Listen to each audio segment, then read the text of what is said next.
Assalamualaikum warahmatullahi wabarakatuh. Selamat datang di Nugroho Room. Di channel Nugroho Room ini di kesempatan hari ini ya, rekan-rekan saya harapkan jangan menyekip pembahasan kali ini, karena pada kesempatan hari ini saya akan membahas terkait soal-soal prediksi atau FR yang sudah keluar di pembahasan sebelumnya ya. Dan ini saya rangkum khusus pada guru SD di mata pelajaran IPA dan pedagogik. Di sini juga ada tentang prinsip penilaian. Jadi akan saya bahas full terkait contoh soal dan pembahasannya ya. Jadi FR ini saya khususkan untuk materi IPA dan pedagogik guru sekolah dasar yang dirangkum berdasarkan kisi-kisi perempuan RB per tanggal untuk yang FR-nya tanggal 18 kemarin. Langsung saja kita simak bersama ya. Tetap fokus, jangan skip. Berikut ini adalah bentuk diferensiasi proses pembelajaran. Menyediakan alat peraga sesuai kemampuan siswa. B. Menggunakan bahan ajar yang beragam.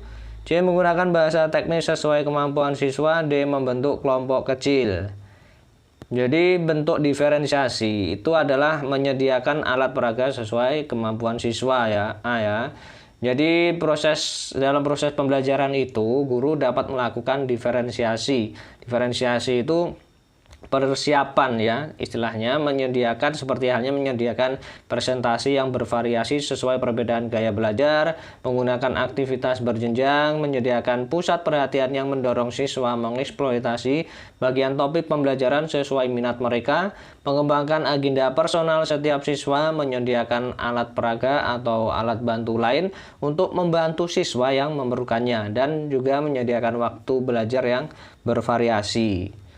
Berikutnya di soal yang berikutnya di nomor 2 ini, manfaat utama sinar gamma dalam kehidupan manusia. Ini IPA ya, kalau tadi pedagogik. Mungkin rekan-rekan analisis sendiri, karena nanti pada waktu ujian itu tidak dibahas. Intinya antara pedagogik, IPA, bidang mapel itu jadi satu ya untuk PGSD. Jadi rekan-rekan bisa menebak sendiri nantinya. Kembali ke pertanyaan. Manfaat utama dari sinar gamma dalam kehidupan manusia adalah A. Terapi kanker. B. Mengeringkan cat mobil ya. C. Memotret organ-organ tubuh atau ronsen. D. Mengukur kedalaman laut. Ya, mana kira-kira jawaban yang tepat? Ya, jadi jawabannya adalah terapi kanker ya. Mungkin kalau rekan-rekan sudah menyimak akan tahu. Jadi di radiasi sinar gamma ini dia mampu merusak materi genetik atau DNA dari sel tumor sehingga mampu membasmi sel tumor dan membuat tumor menyusut secara berlahan. Jadi oleh karena itu radiasi sinar gamma ini sering digunakan untuk menangani tumor otak ya khususnya. Sedangkan sinar inframerah itu mengeringkan cat mobil. Jadi untuk mengeringkan cat mobil agar cepat itu menggunakan sinar inframerah. Sedangkan untuk foto ronsen itu menggunakan sinar X ya, yang sering kita ketahui. Sedangkan untuk mengukur kedalaman laut, nah itu biasanya mengukur palung laut, mengukur kedalaman laut itu menggunakan sinar mikro seperti itu ya. Rekan-rekan kemarin sempat viral juga soal ini. Jadi saya akan bahas selengkap mungkin sebisa saya ya, agar rekan-rekan bisa terbantu menambah referensi ya. Lanjut di soal yang berikutnya, pernyataan berikut yang berkenaan dengan rasional pengembangan kurikulum 2013 kecuali A. Memadatkan kurikulum sebelumnya agar mencapai kompetensi siswa lebih kaya dan luas. B. Capaian di Times dan PISA tidak mengembirakan. C. Adanya perkembangan penduduk usia produktif Indonesia yang membutuhkan kompetensi dan keterampilan yang memadai. D. Tuntutan pendidikannya mengacu kepada 8 standar nasional pendidikan. Ini kecuali loh ya. Kalau soal seperti ini rekan-rekan masuk ke pedagogik harus paham ya. Jadi jawabannya itu A. Memadatkan kurikulum sebelumnya agar mencapai kompetensi siswa lebih kaya dan luas. Itu ya. Alasannya seperti ini. Jadi rasionalnya pengembangan kurikulum 2013 itu adalah adanya tantangan ya, internal dan tantangan eksternal. Tantangan internalnya itu antara lain tuntutan pendidikan yang mengacu pada 8 standar nasional ya. Dan perkembangan penduduk usia produktif Indonesia ya. Nomor 4, Menggunakan potongan lidi, kelereng, gambar-gambar yang menyangkut pembelajaran IPA sebagai media adalah sesuai dengan tahapan perkembangan berpikir anak yang dikenal dengan tahapan titik-titik. A. Anak memahami bilangan dan angka tetapi masih terkait dengan objek bersifat konkret atau operasional konkret. B. Pengamatan dan pendengaran yang intensif terhadap lingkungannya atau sensomotor. D. Dominasi pengamatan bersifat egosentris. D. Kemampuan mengoperasikan kaidah logika yang tidak terikat lagi dengan objek yang bersifat konkret atau operasional formal. Ya, mana kira-kira tahapannya? Jadi jawabannya adalah A ya, anak memahami bilangan dan angka tetapi masih terkait dengan objek bersifat konkret atau operasional konkret. Di situ ada menggunakan media ya. Medianya potongan lidi, kelereng, gambar. Nah, itu masuk pada materi atau media konkret ya. Jadi menurut Piaget ini tahap perkembangan kognitif ya. Yang pertama tahap sensomotor itu usia 0 sampai 2 tahun. Jadi pemahaman anak sangat bergantung pada kegiatan gerak tubuh dan alat indera mereka ya. Kemudian tahap praoperasional itu usia 2 sampai 7 tahun. Seseorang anak masih sangat dipengaruhi oleh beberapa hal, khususnya yang didapat dari pengalaman menggunakan indera, sehingga ia belum mampu melihat hubungan-hubungan dan menyimpulkan sesuatu secara konsisten. Yang ketiga, tahap operasional konkret. Nah, ini usia 7 sampai 11 tahun. Anak dapat membuat kesimpulan dari situasi nyata. Ini kelas di sekolah dasar ya, operasional konkret. Kemudian yang keempat, tahap operasional formal. Ya, kegiatan seseorang tidak selalu menggunakan benda nyata.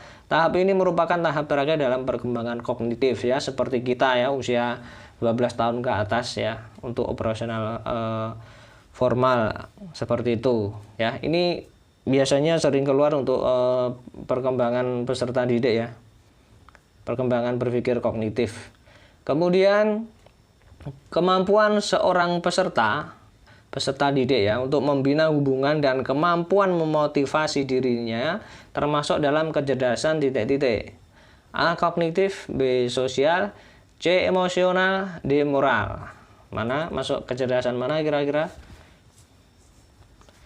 Ya, jawabannya adalah C. Emosional. Mengapa? Karena kalau kecerdasan kognitif itu kemampuan verbal ya, menyangkut kemampuan verbal, kemampuan memecahkan masalah dan kemampuan untuk beradaptasi dan belajar dari pengalaman hidup sehari-hari. Itu kalau kecerdasan kognitif ya. Untuk kecerdasan sosial itu kemampuan untuk secara efektif menavigasi dan menegosiasi dalam interaksi dan lingkungan sosialnya. Jadi berbeda ya. Kemudian kecerdasan moral, jadi moral ini lebih disingkat MH ya, moral wit, adalah kemampuan seseorang untuk membedakan benar dan salah berdasarkan keyakinan yang kuat akan etika dan menerapkannya dalam tindakan. Nah, ini jadi kecerdasan moral itu lebih mengimplementasikan kepribadian seseorang dalam berinteraksi di penentuan salah dan benarnya ya, seperti itu ya. Ini yang mempengaruhi kehidupan kita, yang mempengaruhi juga kecerdasan sosial juga ya. Kemudian soal yang berikutnya, berikut ini yang termasuk ke dalam susunan planet dalam ya, maksudnya adalah titik-titik. A. Merkurius, Venus, Bumi, Mars. B. Merkurius, Venus, Saturnus, Jupiter. C. Merkurius, Venus, Uranus, Saturnus. D. Merkurius, Venus, Mars, Uranus. Planet dalam, berarti ada planet dalam, ada planet luar. Untuk jawabannya adalah Merkurius, Venus, Bumi, Mars. Jadi ini saya munculkan ya. Saya bacakan dulu teksnya, habis itu fokus ke gambar ya. Untuk penjelasannya, kelompok planet dalam itu merupakan planet-planet yang posisinya paling dekat dengan matahari. Sedangkan kelompok planet luar merupakan planet yang jauh dari matahari, seperti Jupiter, Saturnus, Uranus, dan Neptunus. Kelompok planet luar juga disebut dengan gas raksasa. Planet dalam dan planet luar itu dipisahkan oleh sabuk asteroid, di mana ada ribuan asteroid yang mengelilingi matahari di antara Mars dan Jupiter, seperti pada gambar ya. Di situ ada sabuk asteroid. Nah, yang berada di dalam itu termasuk Mars, Bumi, Venus, Merkurius itu masuk planet dalam. Sedangkan Jupiter, Saturnus, Uranus, dan Neptunus itu masuk luar. Pluto tidak ikut ya karena sudah bukan dianggap planet lagi. Lanjutkan. Berikut ini yang termasuk dalam gejala alam abiotik yang dipengaruhi oleh gejala alam biotik seperti batuan yang ditumbuhi lumut adalah titik-titik. A. Metamorfosis, B. Fotosintesis, C. Pelapukan, D. Pernafasan. Ya, jawabannya adalah C. Pelapukan. Sebelumnya saya akan jelaskan dulu. Rekan-rekan harus paham, itu artinya biotik. Biotik itu adalah suatu komponen lingkungan yang terdiri atas makhluk-makhluk hidup. Intinya pokoknya makhluk hidup ya, entah itu hewan, tumbuhan, manusia, itu termasuk biotik. Sedangkan abiotik itu komponen lingkungan yang terdiri atas benda-benda mati ya, namun memberikan pengaruh dan manfaat dalam kehidupan manusia maupun makhluk hidup lainnya. Contoh untuk komponen abiotik itu adalah air, udara, tanah, dan sinar matahari itu masuk abiotik. Nah, mengapa seperti ini? Kita fokuskan dulu. Metamorfosis itu biotik dipengaruhi abiotik. Mengapa? Karena ya, biotik itu makhluk hidup dari tumbuhan. Itu dipengaruhi oleh adanya proses persiangan pengurangan CO2 dan H2O ya, air dan sinar matahari ya, untuk proses berkembang biak ya dari memetamorfosiskan. Kemudian untuk fotosintesis tetap sama, biotik dipengaruhi abiotik ya, dari kebutuhan air, sinar matahari untuk memproses fotosintesis. Sedangkan pelapukan ini dia abiotik dipengaruhi biotik ya. Jadi dari benda mati dipengaruhi oleh misalkan udara, sinar matahari. Nah, itu terjadi pelapukan. Sedangkan untuk pernapasan itu di biotik dipengaruhi abiotik juga ya. Rekan-rekan harus paham seperti ini ya. Lanjut. Misal 1 kg es batu pada sebuah ember lama-kelamaan akan mengalami pencairan seluruhnya. Perubahan yang terjadi pada es batu adalah perubahan titik-titik. A. Wujud, B. Bentuk, C. Suhu, D. Warna. Ya, mudah ditebak ya. Jawabannya adalah wujud. Jadi perubahan wujud benda itu dapat berupa mencair, menguap, menyublim, mengkristal, mengembun, dan membeku. Dari berbagai perubahan wujud benda tersebut dapat terjadi karena benda itu menerima kalor atau melepas kalor. Seperti itu ya. Kemudian hukum tata surya yang menyatakan bahwa setiap planet bergerak mengelilingi matahari dalam lintasan berbentuk elips merupakan bunyi hukum Kepler titik-titik. A1, B2, C3, D4. Ya. Ingat hukum Kepler itu hanya 3 ya. Jangan kebablasan ya, ada 3. Kira-kira ini masuk hukum Kepler yang keberapa? Ya, jawabannya adalah 1 ya. Jadi bunyi hukum tata surya itu hukumnya Kepler. Hukum Kepler yang pertama itu setiap planet bergerak mengelilingi matahari dalam satu lintasan berbentuk elips. Kata kuncinya lintasan berbentuk elips ya, dari bergerakan planet mengelilingi matahari ya. Kemudian atau rotasi ya. Hukum Kepler 2 itu setiap planet bergerak sedemikian sehingga suatu hari sayal yang ditarik dari matahari ke planet tersebut menyangkut daerah dengan luas yang sama dalam waktu yang sama. Itu hukum Kepler 2. Untuk hukum Kepler 3, kuadrat periode planet mengitari matahari sebanding dengan pangkat 3 rata-rata planet dari matahari. Hukum Kepler 3 ini menjelaskan revolusi setiap planet ya. Jadi diingat-ingat kalau Kepler 1 itu kepada rotasi ya, lebih pada ke rotasi mengelilingi matahari. Untuk Kepler 2 itu menyangkut garis hayal dengan luas waktu dan waktu yang sama. Untuk Kepler 3 itu tentang revolusi setiap planet. Jadi misalkan ada keluar, misalkan yang ditanyakan hukum Kepler 2, rekan-rekan sudah paham karena sudah memahami terkait penjelasan dari Kepler, hukum Kepler 1, 2, dan 3 ya. Lanjut, berikut ini yang termasuk manfaat biji bauxit adalah, nah kemarin sempat ada yang keluar biji bauxit. A sebagai bahan dasar pembuat kapur tulis, B sebagai bahan membuat daya ledak petasan, C. Sebagai bahan baku dalam pembuatan badan pesawat dan alat rumah tangga. C. Sebagai bahan baku dalam pembuatan mesin turbo dan kompresor. Yang termasuk manfaat biji bauksit ya. Jawabannya adalah ya C ya. Jadi biji bauksit ini merupakan biji utama dari aluminium yang terdiri dari hidrous aluminium oksida dan aluminium hidroksida. Sedangkan bauksit ini dimanfaatkan antara lain sebagai bahan baku utama pembuat besi ya, untuk membuat produk besi yang kokoh itu bahannya dari bauksit ya. Yang kedua, bahan bakar dasar ya dari pembuatan keramik ya. Untuk keramik itu pembuatannya dari bauksit ya untuk bahan dasarnya. Kemudian bahan baku dalam pembuatan tin pada makanan dan minuman ya, itu untuk penyedap makanan dan minuman ya. Berikutnya ini masuk ya ke pedagogik ya, sudah terlihat. Seorang guru SD pada mata pelajaran IPA ingin menilai siswa dalam ujian praktek. Prinsip penilaian apa yang digunakan guru tersebut? A. Terpadu, B. Menyeluruh, C. Akuntabel, D. Sistematis. Ya, mana kira-kira jawaban yang tepat? Ya, jawabannya adalah A ya, terpadu ya.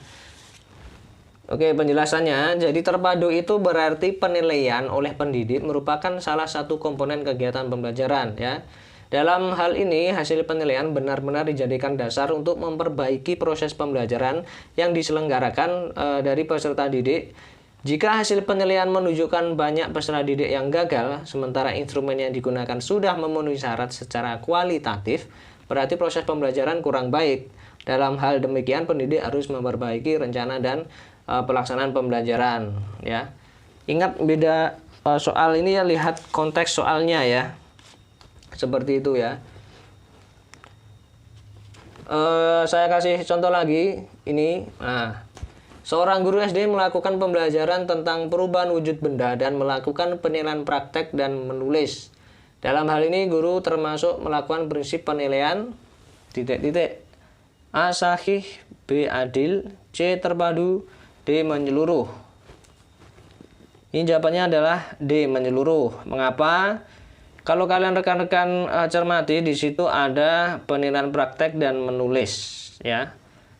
Ini penjelasannya. Artinya menyeluruh itu penilaian mencakup semua aspek. Jadi yang dinilai itu baik dari segi psikomotorik, kognitif dan afektif itu masuk penilaiannya ya, karena menyeluruh. Kompetensi dengan menggunakan berbagai teknik penilaian yang sesuai untuk memantau perkembangan kemampuan peserta didik. Oleh karena itu, penilaian bukan semata-mata untuk menilai prestasi belajar ya, melainkan harus mencakup semua aspek hasil belajar untuk tujuan pembimbingan dan pembinaan. Itu untuk aspek prinsip penilaian menyeluruh. Sedangkan untuk sahih gimana?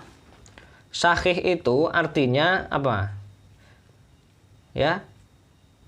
Sahih itu artinya penilaian itu didasarkan pada data yang mencerminkan kemampuan yang diukurnya. Jadi memang benar-benar kemampuan yang diukurkan seperti itu. Misalkan nih, dalam pelajaran guru penjas lah misalkan, menilai kompetensi permainan bola voli menggunakan istilahnya praktik ya, ujian praktik langsung. Nah, itu contoh sahih. Sedangkan adil di sini itu mencakup bahwa misalkan guru memberikan nilai ya pada pelaksanaan nilai ya, misalkan setiap pembelajaran terdiri dari 10 soal. Nah, diwajibkan siswa itu menjawab soal 1 sampai 10 ya semuanya biar sama rata. Kalau misalkan contoh tidak adil, misalkan terdapat 10 soal, diwajibkan siswa menjawab soal nomor 1 sampai 5. Kemudian untuk nomor soal 6 dan sampai 10, siswa diwajibkan memilih 2 soal yang berbeda. Nah, ini kan beda perlakuan. Ya, kalau istilahnya ada siswa yang kurang pandai dan kurang tepat untuk memilih soal seperti itu ya. Untuk yang terpadu, keterpaduan lagi lebih kepada penilaian praktek yang sudah saya jelaskan tadi ya. Lanjut. Bu Santi mengambil keputusan dengan cara pengambilan nilai berdasarkan kesepakatan yang telah dibuat dan menjelaskan aspek-aspek yang akan dinilai. Dalam hal ini, guru menerapkan prinsip penilaian titik-titik. A. Sahih, B. Terbuka, C. Subjektif, D. Objektif. Mana prinsip penilaian yang tepat? Jawabannya adalah B. Terbuka. Jadi ciri prinsip penilaian terbuka ini yaitu penilaian terbuka salah satunya orang lain berhak mengetahui kriteria penilaian dalam evaluasi sehingga evaluasi tidak bersifat rahasia ya. Seperti itu. Untuk sahih tadi sudah saya jelaskan. Sahih itu penilaian yang didasarkan pada data ya, pada data yang mencerminkan kemampuan yang diukur. Sedangkan terbuka ini contohnya saya kasih tahu, misalkan pada suatu tahun ajaran baru guru IPA menerangkan tentang kesepakatan. Kodenya, kata kuncinya itu kesepakatan ya. Kalau istilahnya terbukaan ya, ada kesepakatan di situ. Jadi guru itu menerangkan tentang kesepakatan pemberian nilai dengan bobot masing-masing, misalkan 20% tugas mandiri, 20% tugas kelompok, PTS 25%, dan PAS itu penilaian akhir semester atau UAS itu 35%.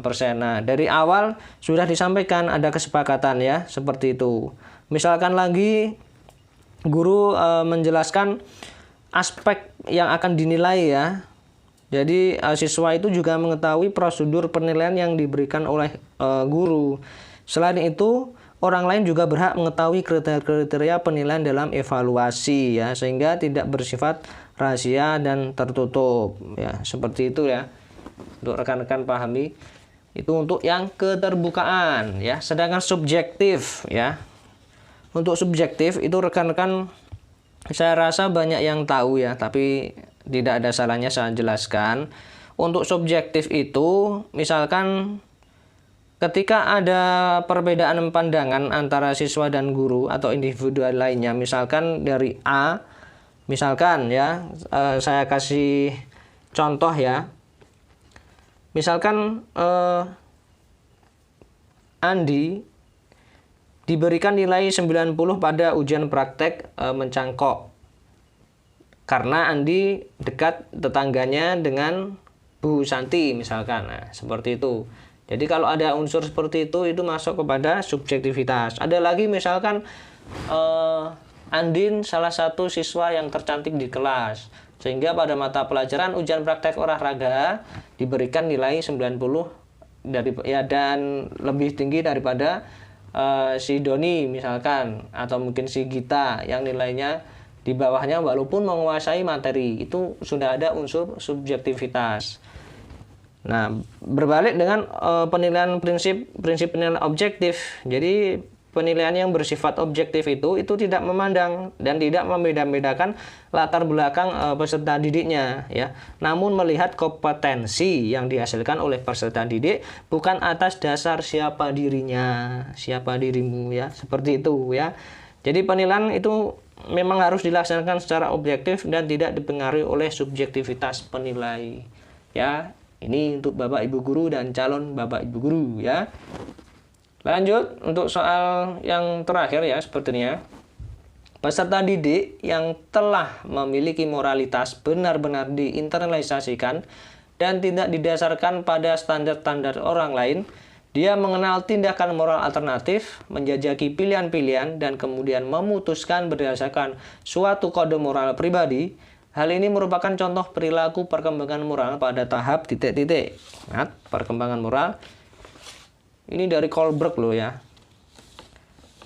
Teorinya Kohlberg. Ya, jawabannya tak pilihkan penalaran pasca konvensional, tahap penalaran konvensional, penalaran kognitif, penalaran prakonvensional.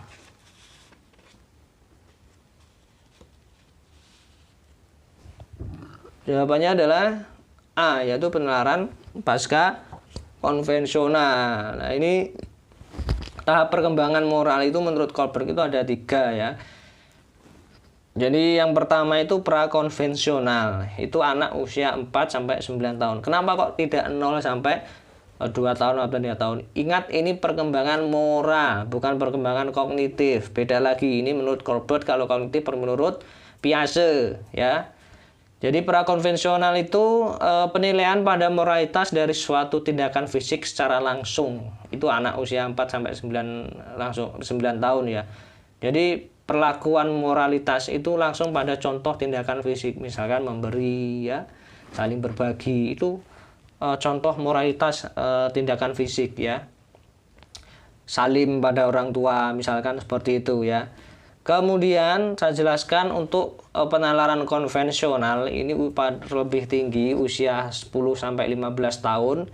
Jadi penilaian pada moralitas ini membandingkan pada pandangan dan harapan masyarakat. Di situ sudah ada mulai perbandingan. Misalkan di masyarakat A, B, C kok ada perbedaan seperti itu. Dan yang diharapkan dari masyarakat itu sendiri apa? Oh, ketika ada bertamu ke orang lain yang lebih dewasa seperti ini, ada adab etika seperti itu ya. Itu tahap perkembangan penalaran moral konvensional ya.